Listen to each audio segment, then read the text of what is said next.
listen, I love a new year. I love a fresh start. I love every new season. But at the end of the day, these are all just time constructs that we've put on ourselves. At the end of the day, if you want to get started on those goals, restarted on those goals, you can get started right now and really reflect upon why you haven't gotten there.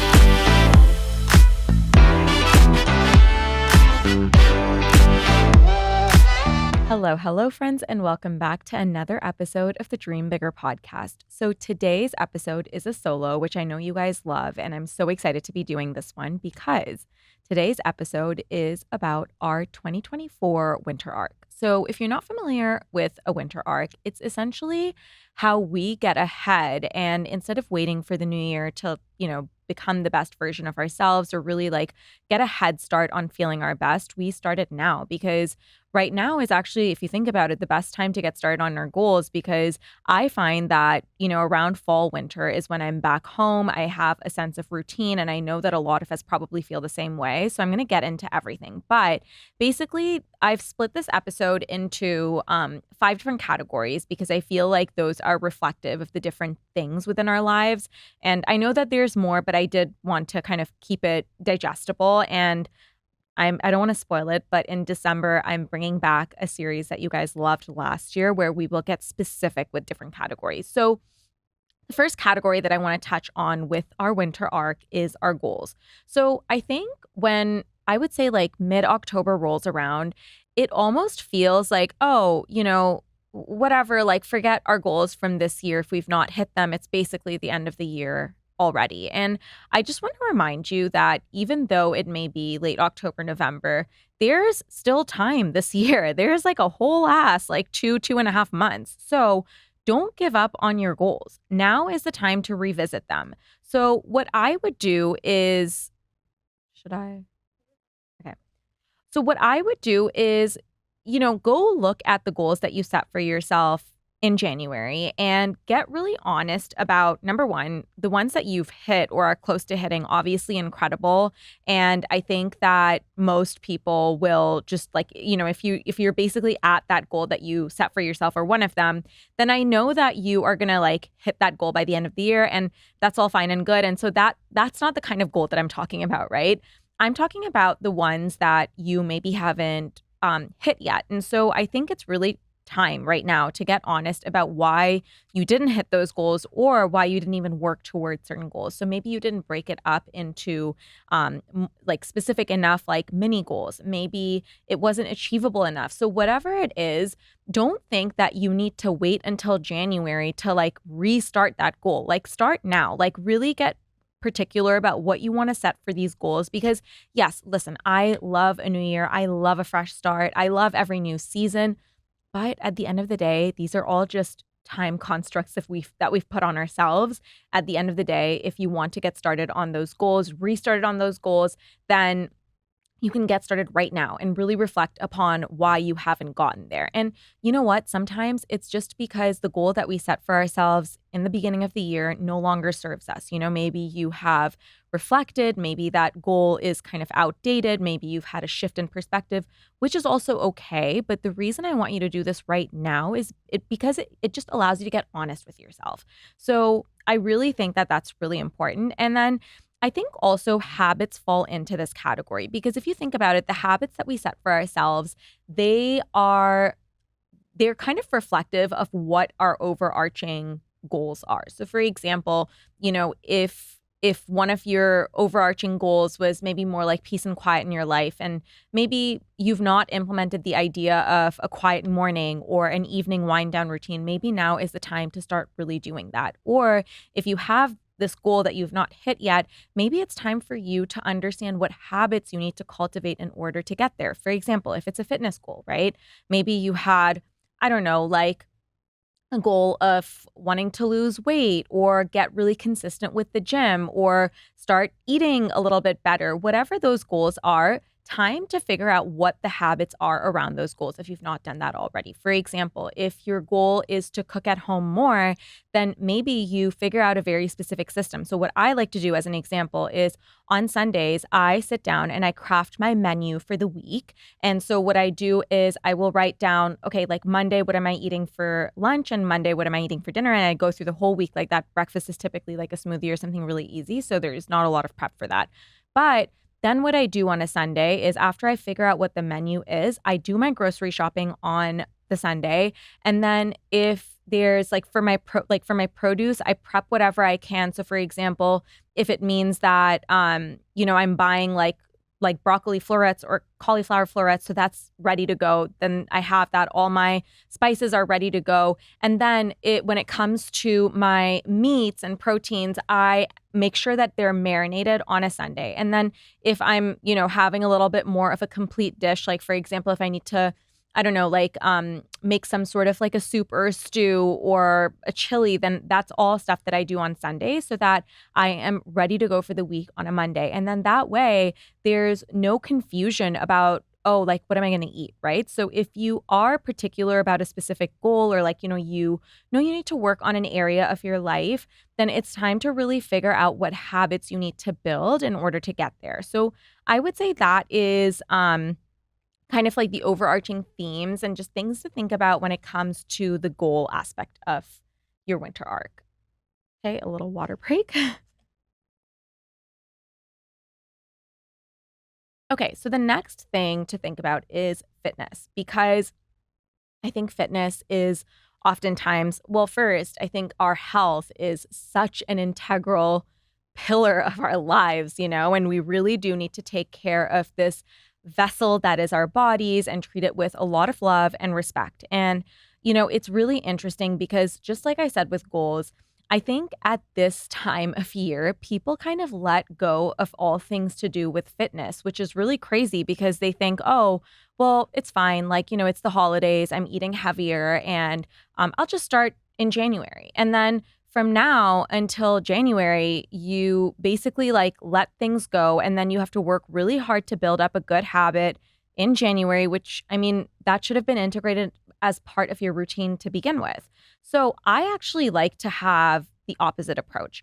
So I love to use this time of year to really invest in my fitness because I'm at home more. I'm able to get into a routine so much easier. Yes, there's things in the evening sometimes like holiday events, and obviously it's a social time.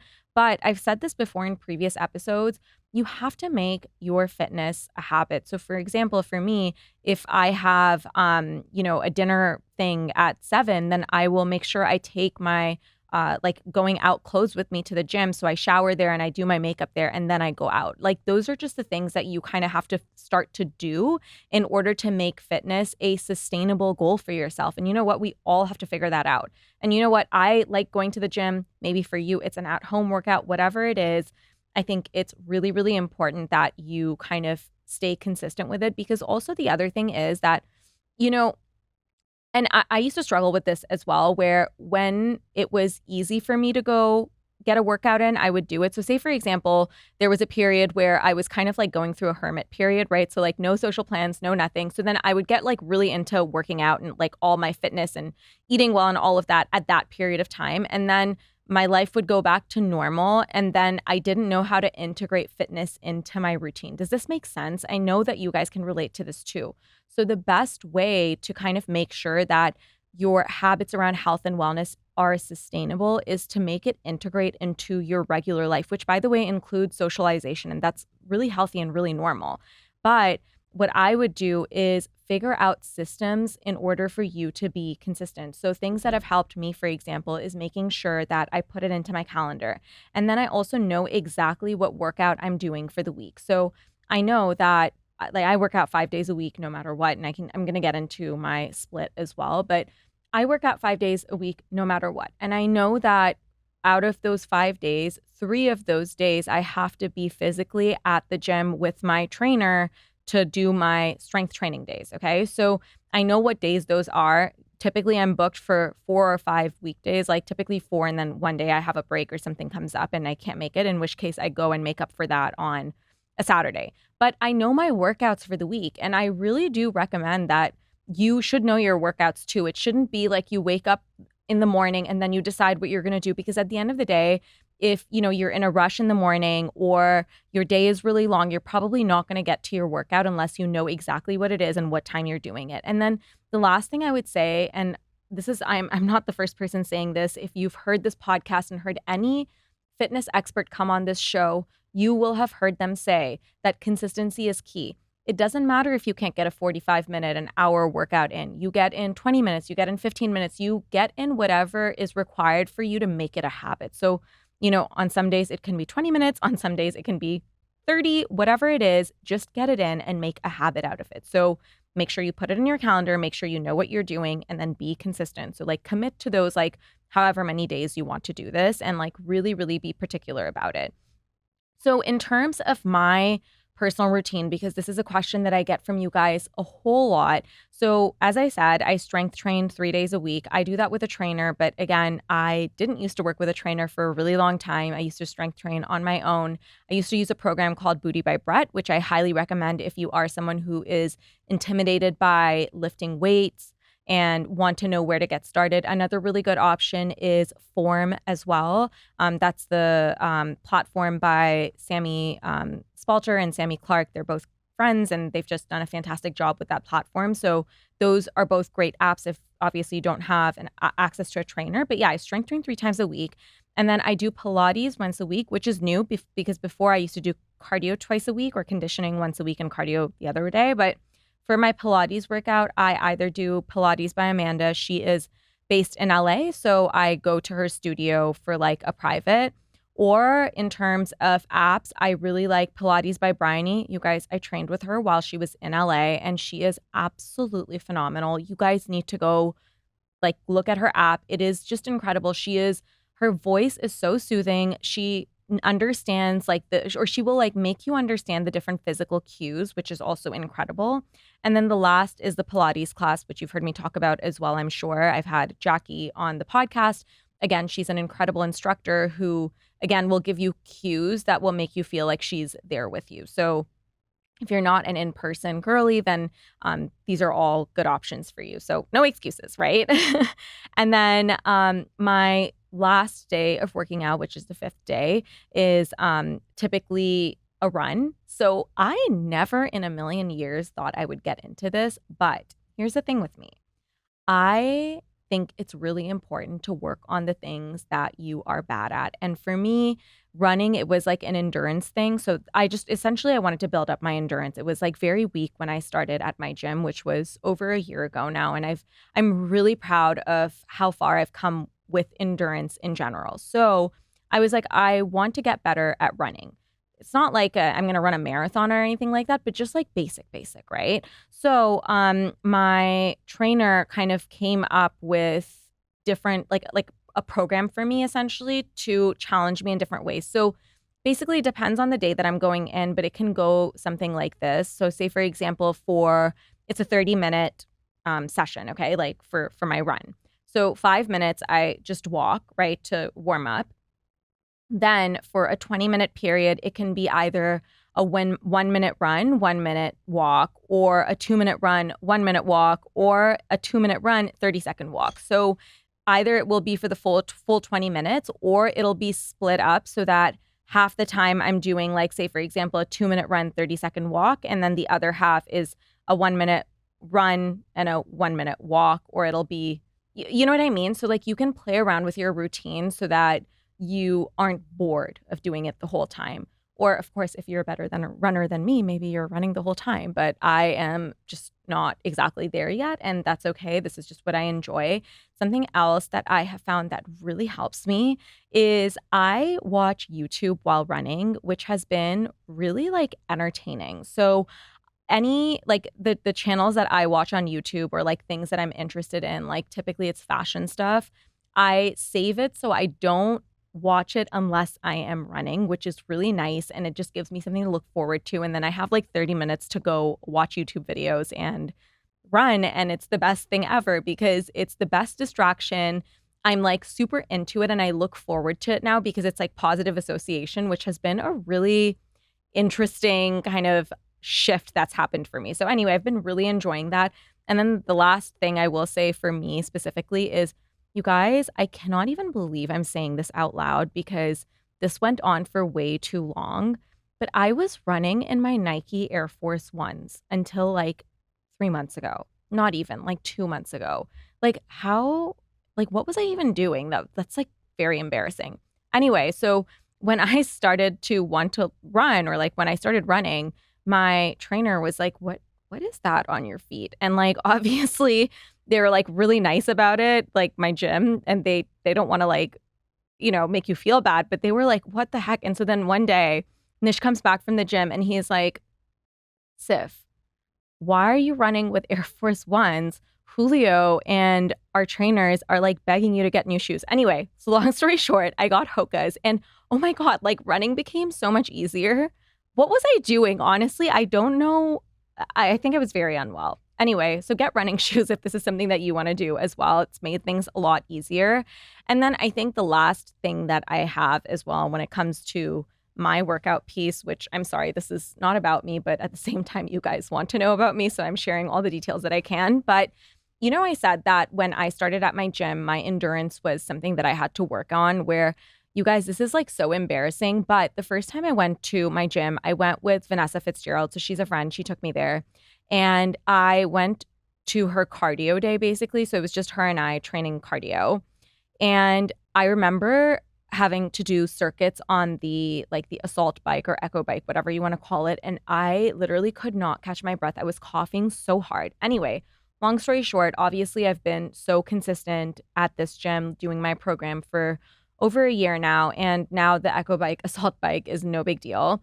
And something that we have implemented in order to continue to get better with that endurance piece is at the end of my workout, like my strength training workouts, for the last 8 minutes, we go on the bike and we do a 30-second on, 30-second off routine. Okay. And again, just like with the running and the YouTube, something that me and my trainer do during those 8 minutes on the bike is he has been taking me through the rules of American football. Okay. Which as a Canadian, I didn't know anything about the sport. Okay. So he was like, okay, Sif, like we're going to do this exercise where I'm going to tell you about American football. So initially it was just like him explaining it to me, but I was like, wow, this is really interesting. And I'm just someone who's inherently curious and loves to learn.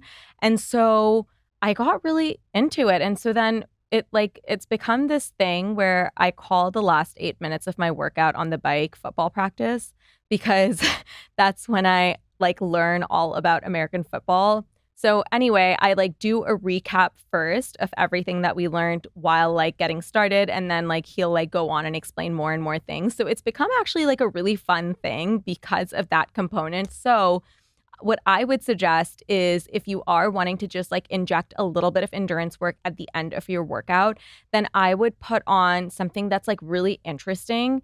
At least that's what works for me versus just music, because yes, the music is like motivating and amazing, but at the same time, having your mind distracted because you're trying to learn something is really different. And also weirdly, but not weirdly because I know scientifically that this is a thing, I learn so much better when I'm on that bike. Like I'm retaining information that I would have otherwise glossed over. I think it's, I don't know, like the pattern of like moving your legs or moving your body while taking in this information. So I think that that's really interesting.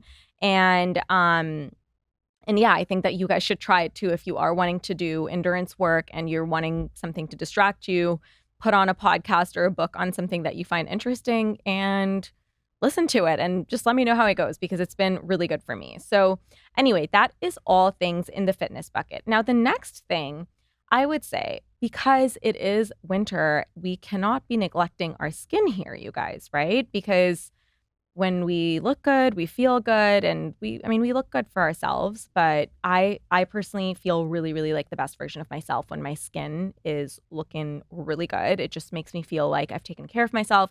So anyway, I'm going to break down my skincare routine because the thing is that as the weather kind of gets cooler, things might need to change for you. And this is, again, a question that I get asked a ton. And so I wanted to give you guys my current routine in hopes that maybe it'll give you some inspiration for your routine too. So, look, back in the day, I used to have like a 16-step skincare routine. And what I've realized after going to tons and tons of facialists and speaking to experts and dermatologists and estheticians and blah, blah, blah, is that your routine doesn't have to be all that complicated. Okay. Like if you want to make it complicated, you can. But for me, this is what works. It's really simple. And honestly speaking, I think my skin looks incredible right now. So, morning skincare, okay? I wash my face with the Jan Marini face wash. It's like the bioglycolic or something like that. It's a great cleanser, so I use that. Then I use the Shani Darden hydration serum. Incredible product. Everyone should get it. It's this like beautiful like gel-like consistency. It really hydrates your skin. It gives you a great glow. And then I follow that up with the Jan Marini Siesta serum. Guys, I love this vitamin C serum. It's incredible. I always come back to it. I am such a big fan of Jan Marini. It took me a long time to find this brand. I have to credit Ariel Laurie because she is the one who put me on the brand, and it is really, really incredible. So highly recommend if you've not used Jan Marini. And then the last thing that I do is use the Summer Fridays sunscreen. Now, the reason I don't use a moisturizer is because I find that the sunscreen just does its job, and I don't need a moisturizer and a sunscreen. I feel like it just makes my skin way too greasy and heavy feeling. So that's what I do for morning. Evening, if I'm wearing makeup, I use the Mara Beauty Oil Cleanser to remove all my makeup. I love it. I've been using it for years. I think it is truly the best oil cleanser to exist. And I really don't think I'll find anything close to this. So I don't use makeup remover just because I find that an oil cleanser is so much nicer on the skin. I'm not pulling, I'm not tugging, I'm just like gently removing everything. So love doing that. And then after that, I again use the Jan Marini face wash. Now, if I have foundation on my skin, which is rare, but I use foundation on the days where, I have to record something. Like right now, for example, I have foundation on my skin, but on most days I don't wear foundation. So on days that I have heavier makeup on my skin, which is like, let's say 1 to 2 days a week, those days I do a triple wash. So I will do first the oil cleanser and then a double cleanse with the Jan Marini face wash. On days where I don't have too much makeup on, so say for example it's some concealer and some blush, or maybe no makeup at all, then I will just use the oil cleanser and then follow it up with the Jan Marini face wash. So no matter what, I will always do a double cleanse. The reason is because I feel like that is what really cleans out your skin. And I started to do this back in like 2018, I want to say. And the reason I'd started to do it is because I was noticing that I was breaking out all of a sudden. And I was like, what is going on? Anyway, so I implemented double cleansing and it changed the way my skin was. I just stopped breaking out, and I realized it was probably because the one cleanse just wasn't enough. And so I'm really particular because you can be layering all these like incredible products on top of your skin, but if your skin isn't clean, then it's just like you're setting yourself up for failure to begin with. So the double cleanse, triple cleanse, really important to me. Then I alternate days when it comes to my actives. Okay. So if I'm using retinol, then I do the Jan Marini retinol. I started to use this pretty recently. I want to say it's been like 2.5, 3 months maybe. It's an incredible formula. I really like it. Another really good retinol formula that I have enjoyed is the Shani Darden one, which is what I was using before this retinol. But I do like to sometimes switch around my skincare just because I don't want my skin to get used to something. So the Jan Marini retinol, highly recommend. Then basically what I mean when I say I'm alternating days is that I will never use these 3 actives in one day. I will always kind of like alternate the days that I'm using it or give myself a break in between using actives. Then the other, I guess, I don't know if this is an active, really. It's not really an active. It's actually something that I use on my break day, is the Jan Marini Rosalive.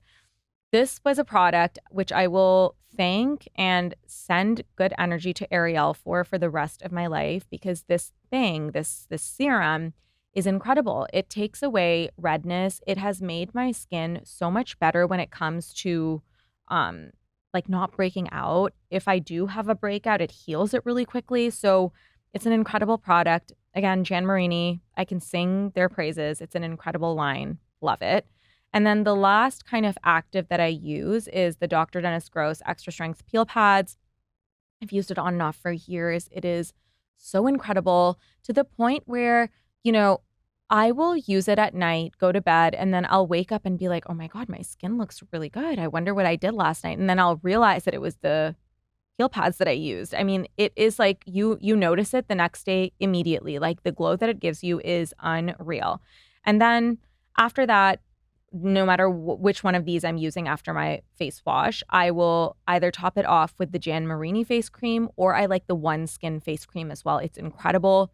And then I like to use an under eye, what's it called? Cream as well, eye cream. Why am I calling it under eye cream? Eye cream, okay?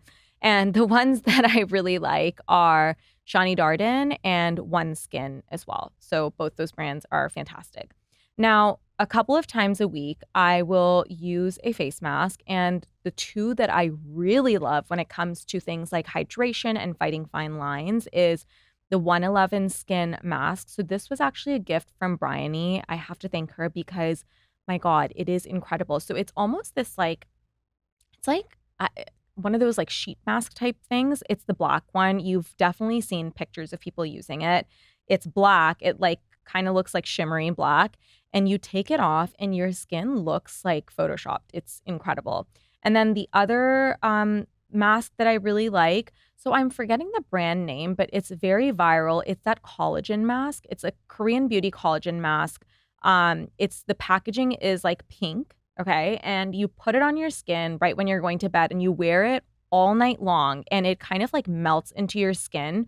So when you put it on, it's this like thick, like milky looking mask. And then when you take it off, it's this like thin film almost. So basically the collagen just absorbs right onto your skin. You guys, it is incredible. Like it will give you the best glow. Your skin looks so plump after you use it. But obviously like that mask is something you use. You're kind of committing to being ugly for the night. Like, you know, you might scare your partner if you're sleeping with them. Nish gets scared, so then I put him on it too. So now we coordinate and we use that mask on the same night. So yeah, love both of those. And then in the shower, once a week, like during my everything shower, I like to use the Shani Darden calming mask. I think it's really nice as well. I just kind of like take a brush, put it all over my face, and then I'll do my shampoo and my body wash and all of the things, and then I just take it off at the end of my shower. It's like it stays on for like 10 to 15 minutes depending on how long my shower takes, and it's a really nice way to sneak in a mask. Okay, so with that being said, like let's talk about treatments as well, because again, I think that if you want really good skin, you have to figure out how you want to structure your treatments. So I like to get a facial every 4 to 6 weeks. I am in my early 30s, so this has increased over time. You know, when I was in my 20s, it was like every 6 months, then it became every quarter, and now it's every 4 to 6 weeks. You guys always ask me who I go to for my facials, and so I'm going to give you a list of my favorites in LA. So love Melanie Grant. I just went to see her, what was it, 2 weekends ago. She like snatches your face. She does a really good face massage. She uses a lot of really good actives, machines, all of the things. Incredible service. So highly recommend. Another great one, Pellicure. You've heard me talk about them before. I love them. They do a really good facial, and also they have a Korean scrub there, which I love. Love Shani Darden as well. You've heard me talk about their product over and over again. They do a fantastic job with facials as well. I've gone to see Shani, and then I've gone to see people from her team as well. Really good. You can't go wrong. Love Lore Skin, Lore. They're based in Beverly Hills. She is incredible, I would say, when it comes to things like facial massage, and I think it's facial acupressure is what she calls it. It's a really like, it's like an hour and a half long service, but it is incredible. Like your face, I don't even know, like your cheekbones pop. She does such a good job. So love her. And then lastly is Dr. Diamond. They do a mini, I think it's called the Minsta facial. And honestly, it's like an hour long service. And you come out and your skin is glowing. It's gorgeous. And they just do a fantastic job. Like really, really, really incredible. So these are all of my favorite places to get facials. I have not yet gotten Botox or filler because I've said this story before, but I wanted to go, or I thought I should go get it last year because again, I'm 33 now. I was 32 last year when I went. And the injector who I went to sent me home. She said that she wasn't going to do anything on me because it was too soon. So since then, I've seen Dr. Diamond a couple of times just at like dinner parties and stuff like that. And I asked him for his opinion and he said the same thing. He said it's too soon for me. I'm going to knock on some wood because you know what? I if I said, oh, it's just my skincare, yes, obviously I've been doing skincare and I've been wearing sunscreen since I was like 22 years old. But at the same time, it's also genetics. I can't ignore that. I have thankfully really good genes. My mom's skin looks incredible as well. And, she's in her 50s. So I've just been lucky with my genes. And so I've been continuing to be really rigorous about my skincare routine. And then, when it is time to go get Botox / filler, you guys will be the first to know. I will definitely be doing a whole reel on it. Okay, so the next thing in our winter arc is hobbies. Okay, so hobbies are amazing because they make us more creative and they're really good for neuroplasticity. I would recommend listening to any of the podcast episodes that Andrew Huberman has done on this about neuroplasticity, but it is really good for us. And actually, I have found that having a hobby is so much better than just sitting and watching TV night after night. Don't get me wrong, there's nothing wrong with watching TV. I love a good show now and then, but like doing that or scrolling on your phone, it isn't an active way to actually relax. And sometimes you'll be doing, like, say, for example, you sit on your phone all day and scroll, or you sit all day and watch TV. You're not going to feel like necessarily like rejuvenated the next day. And I think that hobbies actually do that for you. Like you actually come out of them and you feel really good and really happy and it like lights you up. So in terms of what hobbies to pursue if you have none, I think first and foremost, just get curious about what it is that makes you really happy. Like, is there an activity that you do just for fun that brings you a lot of joy? Is it cooking? Is it baking? Is it reading? It can be a plethora of things. But I think that hobbies have three different categories, and they are for the mind, the body, and creative. So for the mind are things like cerebral things like reading or learning a new language, getting into history, like learning basically. For the body is things like working out, maybe it's a sport, things that are active essentially, like a hike. Those are all like physical hobbies essentially. And then the last thing is creative. So that's like things like needle pointing, cooking, I don't know, like all of the creative, like art, pottery, all of those things fall into the creative bucket. So I think having a hobby in each category is amazing. I have a hobby for my mind, my body, and a creative hobby. And I think it makes me a really well rounded person. But of course, we all have different things. So, I mean, you don't have to have a hobby in all three. You can pick wherever you like and get a hobby there. But I think that interesting people have interests. And so, if you're someone who, for example, uses gossip as a modality to connect with people, maybe you need to explore a hobby. And I don't say this in a snarky way. I mean this because maybe you are spending your time gossiping or being jealous or judgmental of other people because you haven't found something about yourself that's interesting enough to talk about. So, that's why you feel like you want to talk about other people when you're in a group setting. So instead, if you do find a hobby, then you come to the table with something that's like way more interesting to talk about. And it's also like way better energy than, sitting there and talking shit for hours about someone. So be an interesting person, have a hobby. Now, during this winter arc is the perfect time to find one. So this is something that I highly, highly recommend. I think we lose hobbies when we're older, and I think we gotta make it have a comeback. Okay, hobbies are coming back. Okay, all right. So the last thing is relationships.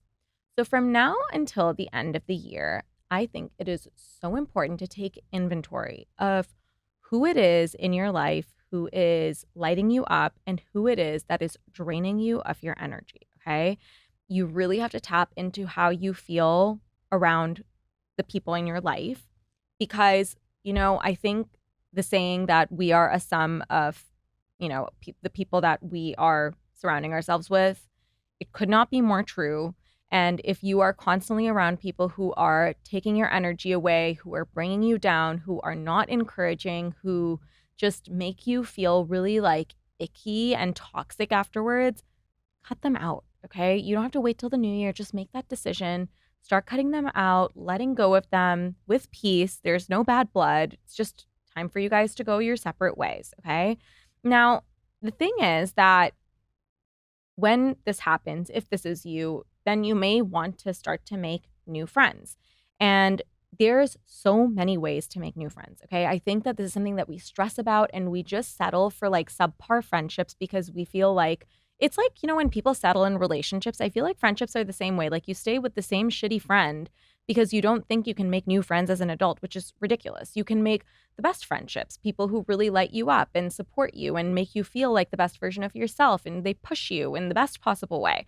So, in terms of my tips for how to make new friends, and by the way, even if you do have friends that you love, I don't think it's ever a bad idea to make new friends. I think friendships are incredible and they are such a fulfilling bucket of life. So, this is what I would recommend. I have like a whole bunch of tips for you. So, number one is you can definitely reach out to people on social media for coffee dates. I think that that's like a really fun and easy way to reach out to someone. So, if you like someone's vibe, reach out to them. And, the worst case scenario, they don't respond. And I wouldn't take that personally. I think it's fine. Number two is go out to more events and see if you can start conversations with people and follow up with them afterwards. So, events can be things like someone invites you to a dinner party and then you start to speak to someone who you may not know very well and then you follow up with them the next day. But if you don't even have access to that, then I would go to community events. So, for example, brands always host events. I know we do a ton of these at Array. Like we just had one at my house like 2 weeks ago. Maybe it was last week. I think it was last week with Bryony from Pilates by Bryony. And people come to these events, you guys, and they leave with friends. Okay. There is this girl, Sam. She does a walk club. Okay. And that's like another great way to meet people. So like find like social things within your neighborhood, like social like group gatherings, basically. I know I've heard that there's an app called like Camber app. I want to say I'm going to put it in the show notes. But that's a good way for understanding like what is happening around you. If you're in LA, there's like that Venice Run Club. That's another great way to meet people. And then, of course, there's things like Dear Media IRL, where if you listen to this podcast, maybe that's a great way for you to meet like-minded people.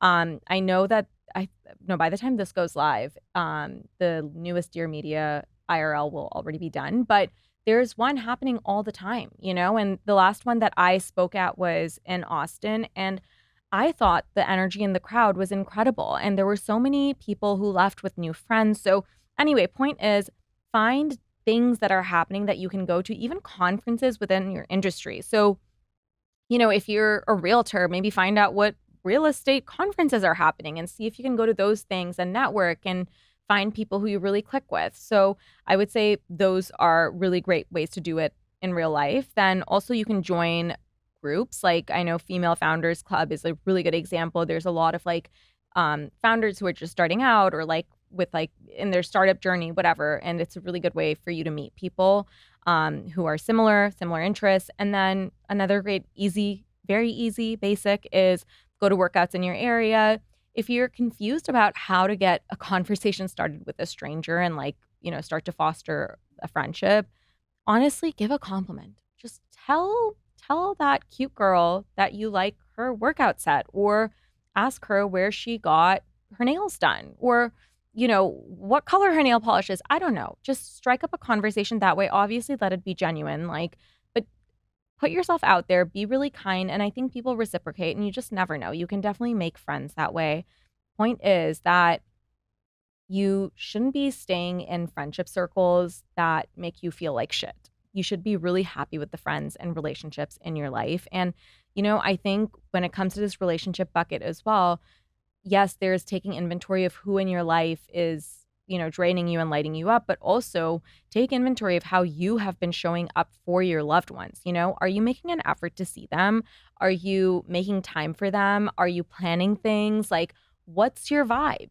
Because again, I say this because it's so important for us all to realize that our social lives are an important bucket within our existence. And yes, like winter arc, it's very much like all about like me showing up as the best version of myself, but like relationships, friendships, and like making sure that cup is filled is also a really important part of that. All right. I hope you guys enjoyed this episode. I cannot wait to see everyone's winter arc. We're all going into 2025 as the hottest version of ourselves, hottest, best, most confident, all of the things. And then there's a lot more solos coming that are like this actionable. So I hope you guys like this, and I will talk to you guys next week.